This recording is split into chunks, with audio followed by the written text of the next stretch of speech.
Hello and welcome. This video is going to be a book review of Underlord, the 6th book in the Cradle series by Wight. And this book picks up right where Ghostwater left off, which I will link up above if you have not watched my video from that.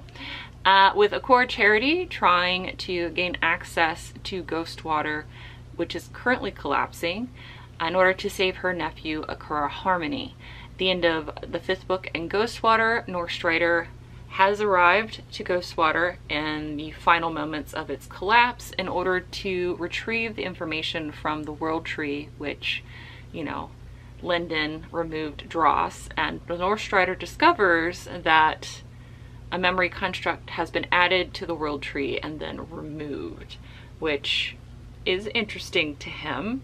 And while he's in there getting the information from the World Tree and adding it to his codex, he also finds Akora Harmony on the ground, trying to protect himself from the collapsing world.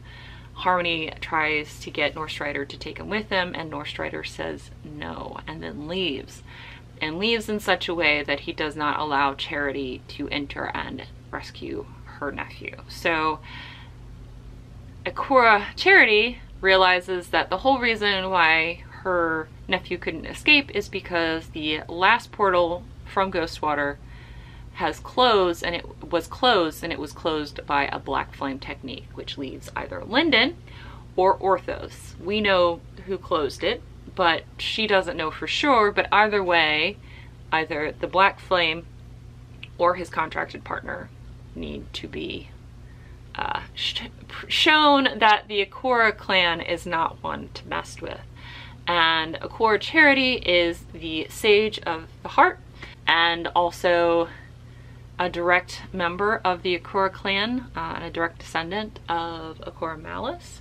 So crossing her has definitely set up the conflict for the rest of the book. So when I say that Charity sets up the conflict for the rest of the book, she goes to the Session Kingdom, which is another vassal state of the Akora clan, just like the Black Flame Empire. She goes to their king, has a nice little chat with him, and states, hey, I'm opening up my personal world of great treasure, and I'm allowing the Black Flame Empire and the Session Kingdom both to enter, and you both are allowed to try to raise up as many Underlords as possible, because it's a very aura-rich area, much more rich than either the Session Kingdom or the Black Flame Empire, so it would be easier, also because there are a lot more natural treasures available, and you need natural treasures in order to burn and create soul fire, which is necessary to become an Underlord. I'm opening up this opportunity to you because the Akora clan needs 3 Underlords from our this vassal state area to compete in the Uncrowned King tournament. And so she basically points out Linden to the Session King and is like, hey, this guy has messed with our family. If you could, you know, while you're in there, maybe make his life real hard, that would be great. And also show that maybe the Session Kingdom should be allowed to be a representative in the Uncrowned King tournament. And so she directly creates the conflict that helps Linden and Yaren and Mercy all improve themselves by the end of the book.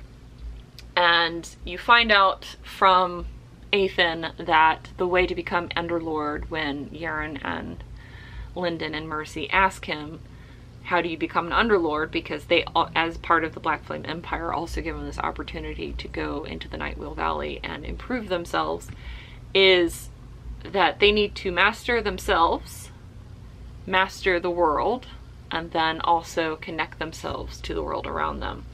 And they do that by having an Underlord revelation of why do they practice the sacred arts.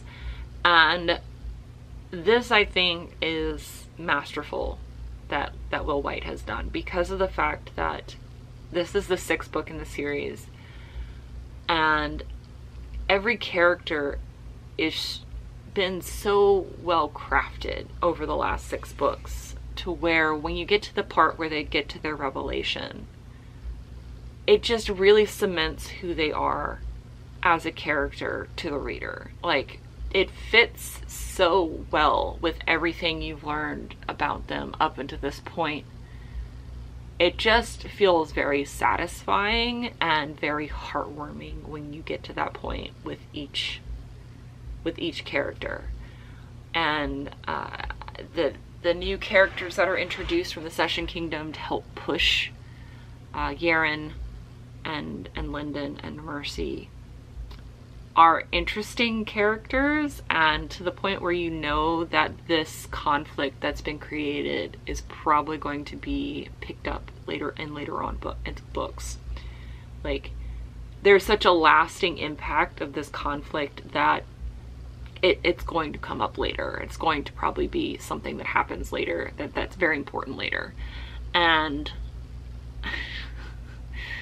Athan and Dross continue to be my favorite characters. Dross is awesome. Athan is just a delight. Again, I know if I was dealing with him in person, I probably would not feel that way, but the way that both of those characters help push and wheedle the other ones just make me so very, very happy. I will say that Travis Baldree has again done another amazing performance of this book. I experienced this book through Audible because that is what I have time for right now with my life, and I can listen to this while I am working. And he adding a whole bunch of new characters, a whole nother kingdom of new characters, and him being able to give a distinct voice and style to each new character makes me forgive him for getting Yaren's accent every now and again.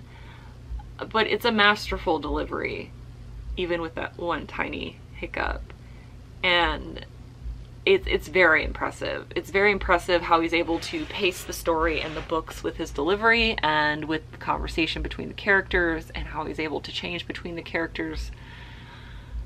It's very impressive, and he's done an excellent job with this series, and I can see why Will Wight asked him to do audiobooks of all of his other books, given how well Baldree has done with the Cradle series. But I very much enjoyed listening to it. It is available on Kindle as well, and also you can get the physical copy of the book on Amazon. All of the books that I have experienced so far in this series are linked in the fantasy recommended down below if you're interested in any of them for yourself.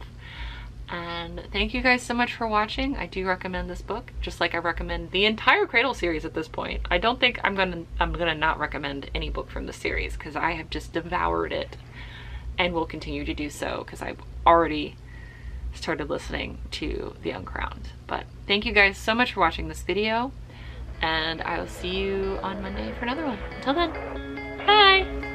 Bye.